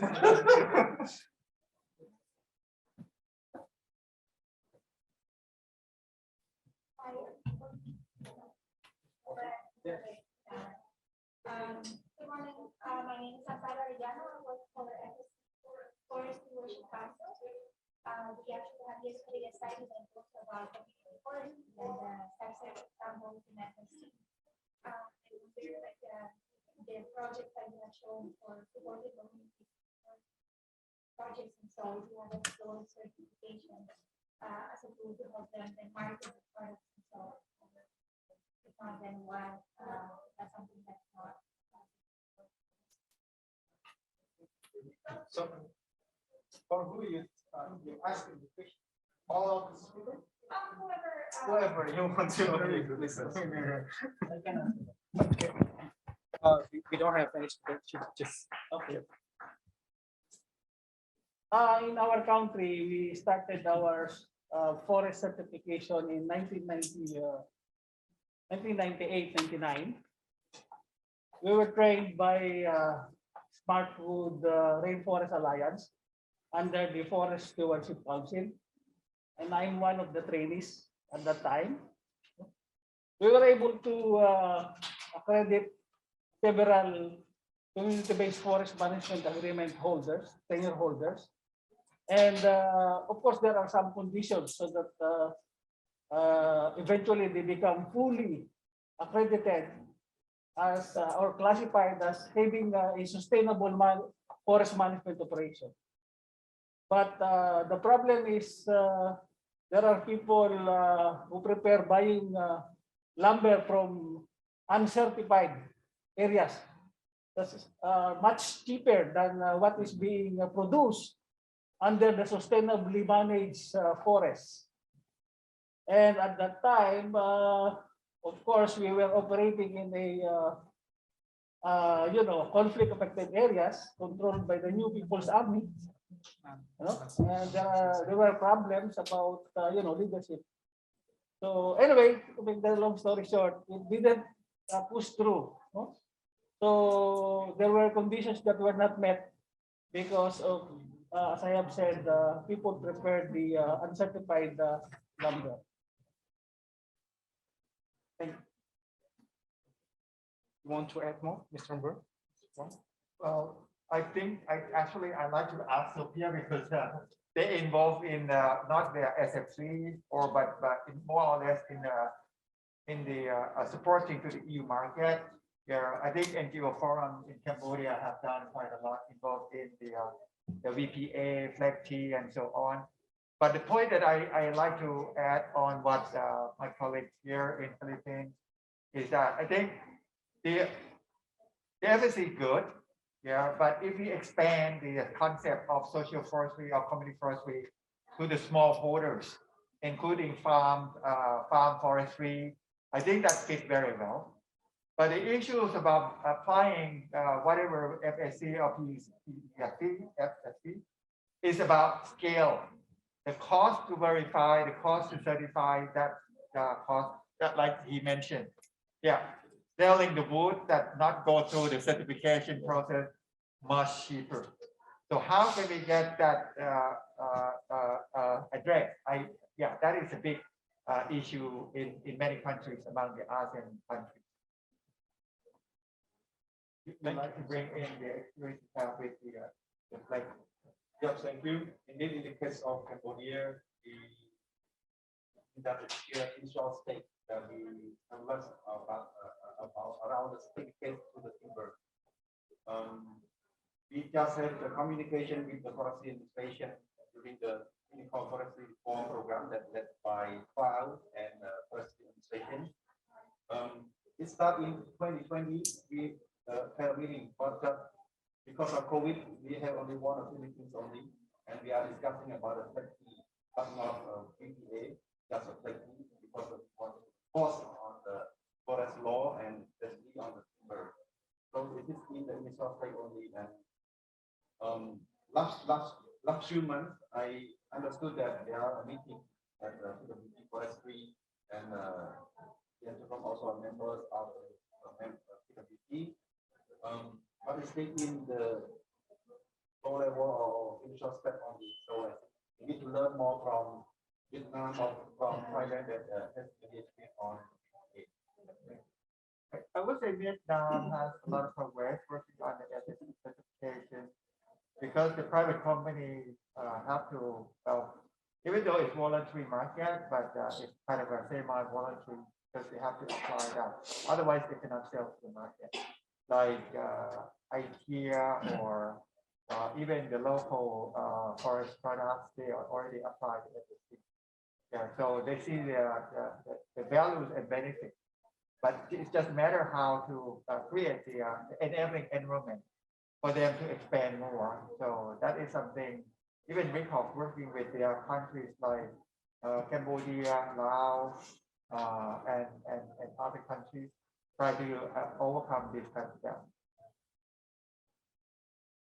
You want to add more? Thank you. In Indonesia, social forestry is the solution of conflict. People claim the area of forest as their land. So through the social forestry, we give them education how to manage forest with legacy from social forestry approval. and the regulation of social forestry in Indonesia, the community can harvest the tree if it is their plantation. So for sell the product, we can pressing from where the product, and then market can receive all of the product of a community of social forestry in Indonesia. Thank you. For conclusion, you want to add more, Mr. Moore? No? Yes, I can Okay, add just a few words. Thank you very much for this, for your question. In Central Sulawesi, there's almost no production forest. So it is mainly protection forest. So the social forestry schemes are focusing on non-timber forest products. So this is why this is not yet an issue in this area, at least. Yeah, it might be different in others. Yeah. From the speaker, please do not hesitate. Yes, please.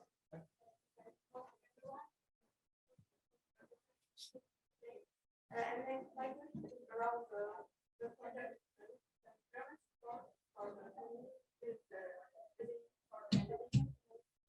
I was really impressed and hearing that it's small incentive target.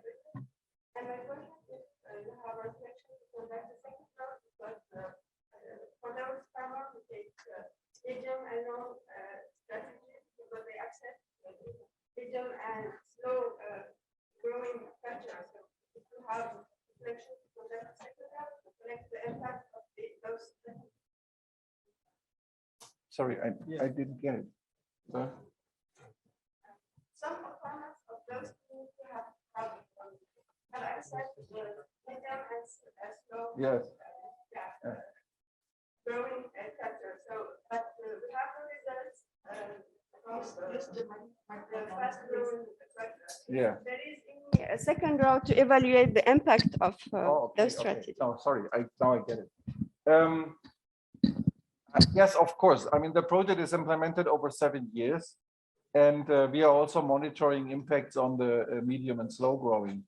But this impact might only be valuable in even beyond the project lifetime.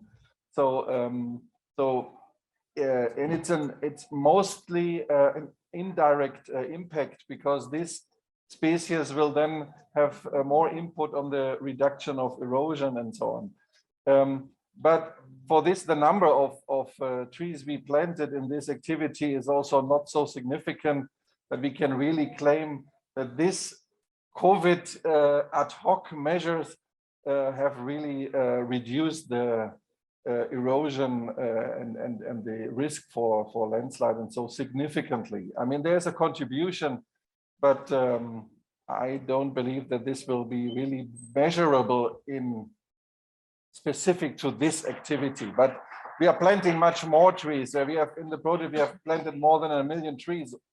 Yeah, so this is a very, very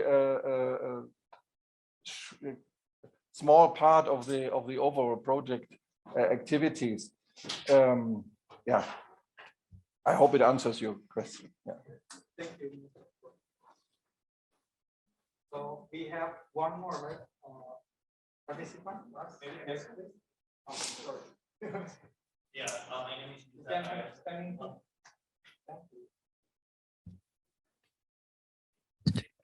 Yeah, my name is Binsar. I'm from International Forestry of Student Association. I'm just wondering if you guys have like, for instance, in your project, are you also engaging youth and also women in your project, and that what are like the most challenging part in your implementing of your project in social forestry, especially this kind of COVID pandemic? Thank you. Who wants to start from left to right? Yes. Ladies first. Was about Ladies first. women. Okay, thank you for the question, Michelle. In terms of women in social forestry group in Indonesia, it always focus focused to women participation. So almost in every activities for business development of social forestry involve women as a figure, so that the position of a woman is very important in almost all the activity from social forestry group. Yes, thank you for the interview on Cambodia, because maybe I lack of introduction. The first one, we have membership-based organization that have 95 members as our members, and those 95 members, they are working as a network based on the sector that they are focused on, like in natural resource, climate change, or before. And those NGO, they also working with the community-based organization, and community-based organization include community forestry, community areas, indigenous people, youth, women, people with disability, are also the target beneficiary of the NGO members. So it's meant that everyone we work through our NGO members, work directly with youth women, and we assure that the participation of youth women also included in our project. Well, I like to take the answer from the regional perspective, because I am the only one representing at the regional level, especially covering more than one country. So we have the regional program, it's called WAVE. It is about empowering the women roles in the sustainable forest management. When we look at the, what do you call it, like, I don't want to call it as a supply chain, but the change of the process change. In vertical, we all involve the ministry level to understand why women and youth have to be involved in the discussion, and also have to be part of the decision making for the sustainable forest management. We got the ministry from Cambodia, Laos, even from Vietnam, to be part of the dialogue and see how the favorable policies and law to allow women and youth join in the discussion. At the horizontal line, we train a number of people to understand about social inclusion and gender among the state members. Now they recognize, and even more progress. And some countries, especially in Cambodia and Laos, they're going to develop the national level of guidelines how to get women and youth in the forest management. So this is still in the process. On the top of that, we are working on the environmental education for the primary and secondary school students to use forest as a means for the basic subject like mathematics or physical education, chemistry, biology. So meaning that we bring the forest close to the school and let them realize that forest is not an addition or some place that make them dirty, but the forest can be part of their life by learning about 1, 2, 3, 4, the mathematics or the chemistry, taking the water from the forest and check their pH and so on. So we use the forest as a means to create the knowledge that can support their livelihood. So you see the opportunities of the young generation being part.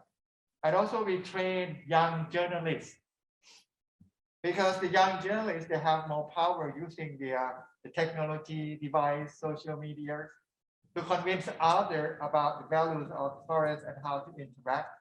And these young journalists, they don't, some of them may have forestry background, but many of them, they do not have forestry background, meaning they can reach to the public and gain more attention from the public to be more responsible for the forest products.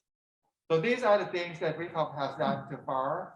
And if you are interested more, especially acknowledging the role of IPSAR, well, check on the website. We also have some work together with the International Forestry Student Association. Thank you. Okay. Well, in the Philippines, there are existing laws that enable the participation of the youth sector and even women. No? So in our planning at all stages, we involve the youth. We have planning teams, technical working group. No? It involves youth and women.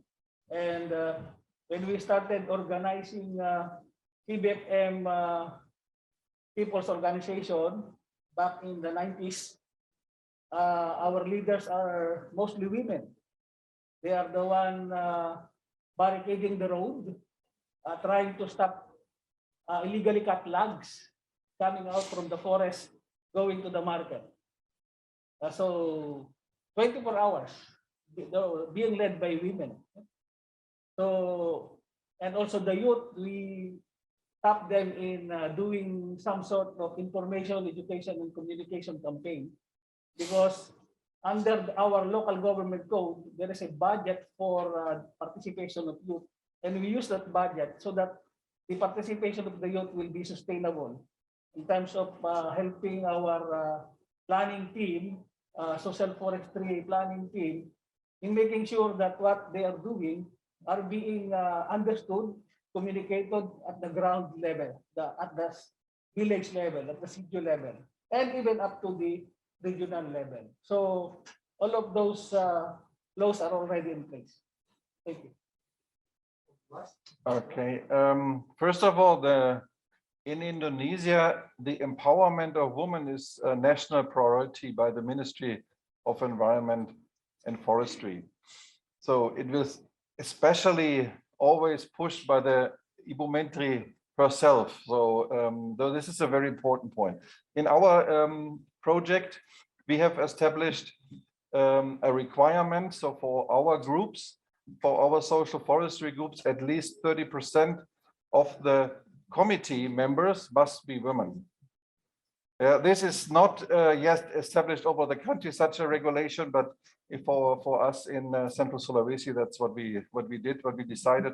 That's the commitment and yeah, for the gender.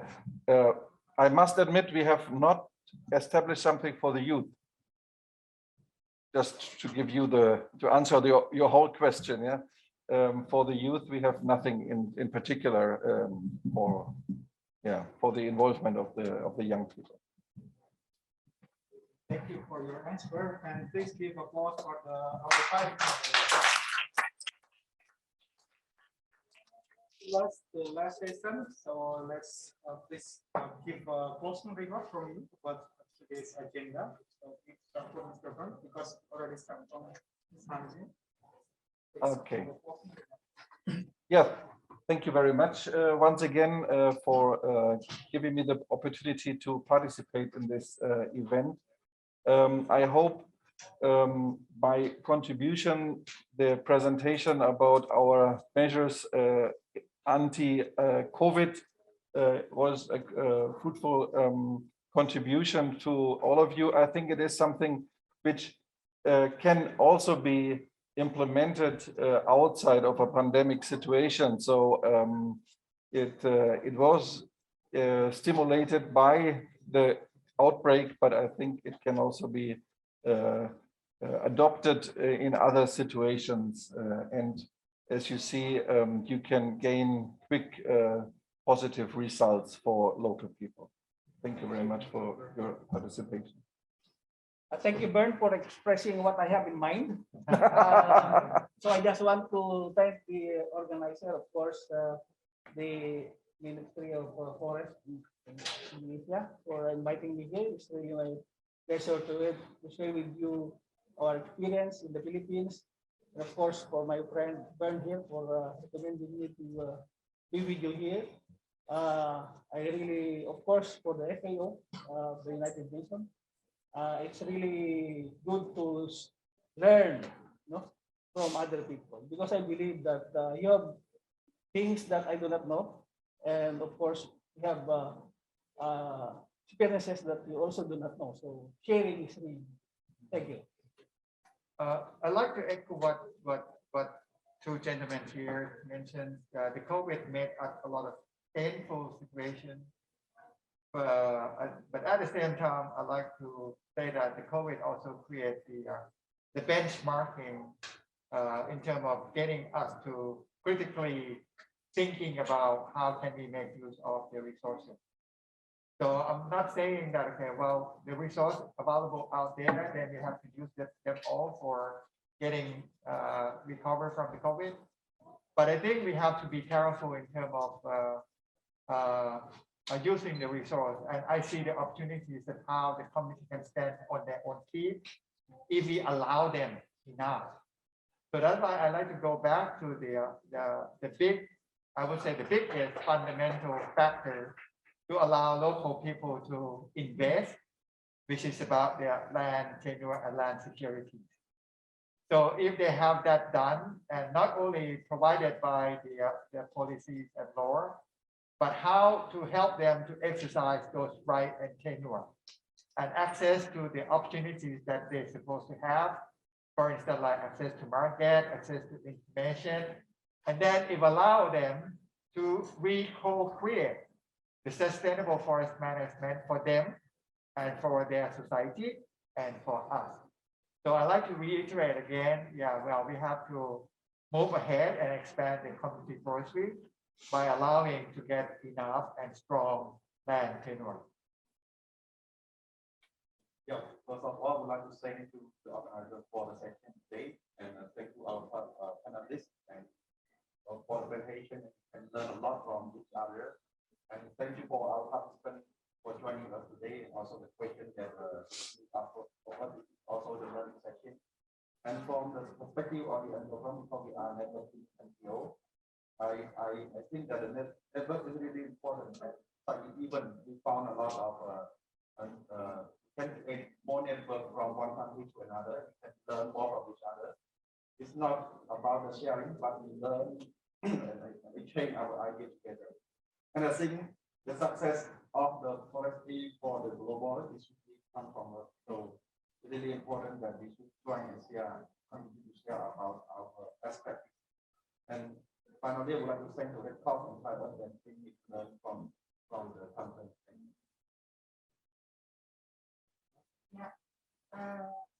Ladies and gentlemen, we know all that COVID is not over, but activities must take place for community prevention. So we must take a protocol, healthy protocol, so that community around the forest can doing their activity, and the show must go on. Social forestry is not only responsibility from forestry government maybe, but it's must be involved all stakeholders for business development of social forestry. It's all our responsibility. That's all. Thank you.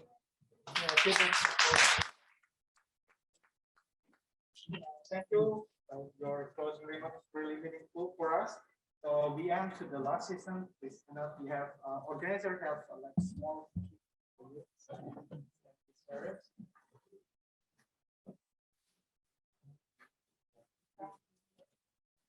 We will have a presentation after this. So thank you very much. You can come out and okay. Thank you very much for the Halo, Pak Ben. Thank you very much.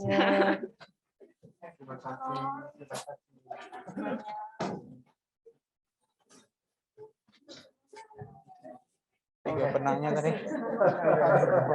Back to you.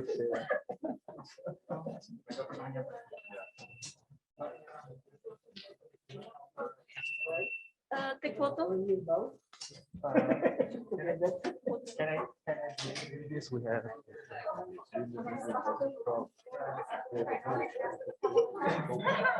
Oh, it's all over everywhere. Yeah. In the city, in the gravel. Oh, thank you very much. Whoa, whoa, whoa. I have to buy a new suitcase.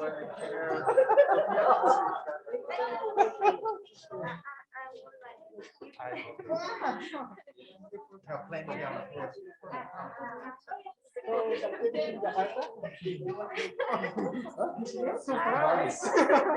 October. Yes. No. This is beyond my.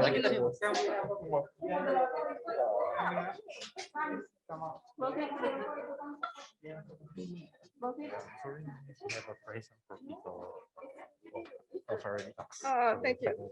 Thank you so much.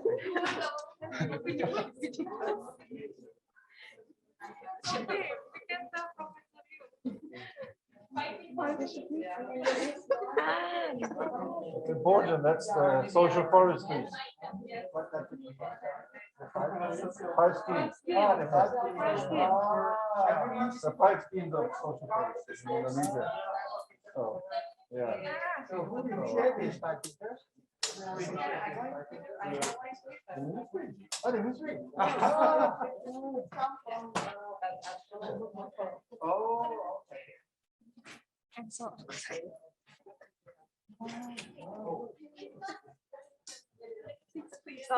Maybe step back a bit. okay. People have. So we can make like a. I mean, I have to stay in the back. When it's the same. Yeah, we make it like that for long. The good thing is no one sees the back.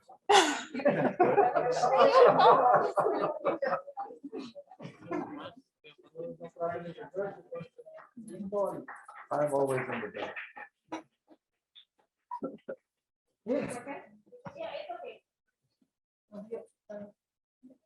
Oh, here? We have space over here.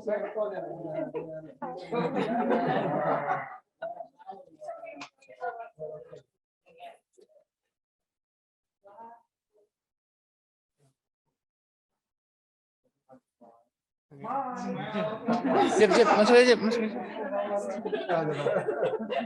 You see the smiling eyes. Okay, 1, 2, 3. Okay, if you 5 finger. Okay. Thank you. Thank you. Thank you. Thank you. Oh, yeah? I heard a little bit of French accent.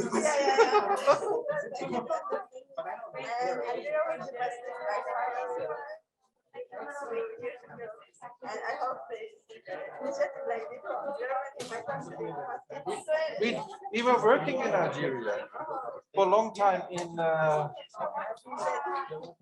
it was GSF in an oasis. It was my company implementing in Algeria. My colleagues were there. Kafir Sheikh is in Egypt. I get it. So we were there, but I haven't heard about any project at the moment in Algeria.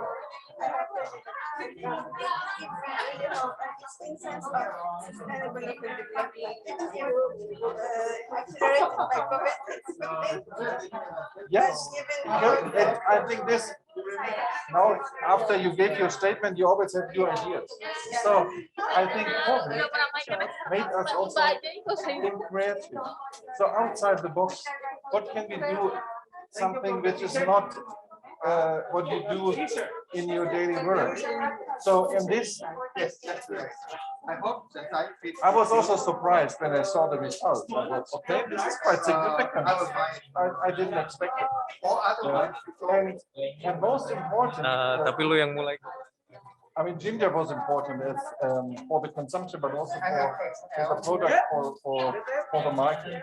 But very important was the banana leaves in Indonesia. This, yes, and they use it for food and for packaging and so. So I was never thinking about the banana leaf. But if you see the